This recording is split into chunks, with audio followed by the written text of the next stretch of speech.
Well, hello again, Steve here, and today I wanted to talk a little bit about crazy road trips and how this can kind of relate to our Inner Genie project. Well, any kind of trip, traveling somewhere is kind of analogous to the idea of setting a goal in a way, right? Like we set out a goal and we strive to get there. It's like a kind of like a journey, right? And the intensity in which we go at things there is a corollary probably between success too in both failure and actually achieving it. Or both. It could go both ways because if we're a little bit foolhardy, we can go too deep into something and cause accidents or cause just overshooting or going off on a tangent or whatever. But there's a lot that can be learned from this, I guess. And I just recently, on the last weekend here, did a kind of a crazy road trip. There was a trailer that I really wanted to get. And where I'm working right now, it's so remote that you kind of got to go places to get anything. And the trailer availability came up, and I had basically 24 hours to get it. It was about 900 kilometers one way, and there's no like freeways or these sorts of things up here. It's one town after another with 30-mile-an-hour zones and stuff through it. So it can take a long time. And the old truck that I've got, which is sort of my project and what have you, it didn't even have a deck on it in the morning, so I had to put a deck on it starting at 4:30 in the morning, and then take off, and one of my gas tanks wouldn't work, and so on. And also it's got a 4-speed Muncie in it, so it's and a low geared. So top speed is like 55 miles an hour. So it was quite something. I did end by getting the trailer, got it hooked on, wiring all done up, and so on. 10 o'clock at night, had to be to work in the morning at 8.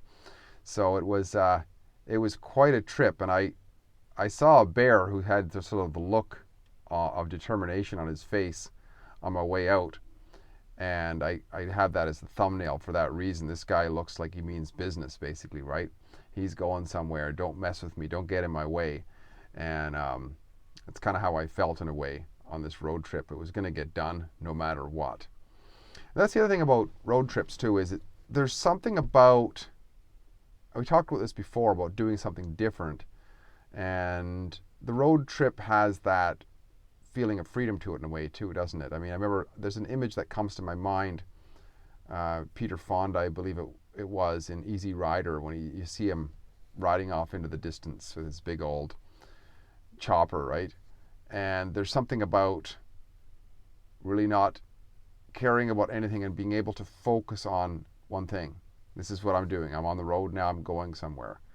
And it has a way of putting everything else out of our mind. And it's hard, I find, because I got back to work and it felt like I was kind of drunk because I had driven all night and I was just pounding big coffees from the gas stations. I mean, I usually don't drink a lot of coffee, but when I drive an all-nighter like that, I drink it straight black. And it gets to the point by the end of the night where you start seeing, raccoons flying and stuff like that. It's pretty freaky. And because it doesn't get any brighter throughout the night, it gets darker and darker, but you got to keep making those turns and so on. And this truck has got LED lights on it too, so it gives different colors to things and different reflections off of everything. It's quite something, yeah. So I think a road trip is something we all have to experience periodically, and as long as we can maintain a measure of safety, the crazier the better kind of thing, because it can kind of shake us out of our mediocrity, or the way we typically are, and give us something for the record books, right? So I don't know, it was just something a little bit light. That's why I didn't post anything for the last couple of days. I'm a little bit burnt out, but getting back into it anyways after the road trip. And now I have an old trailer to clean up and fix up and what have you, and it's lots of fun. Steve here again, great chatting, and we'll talk again soon. Bye for now.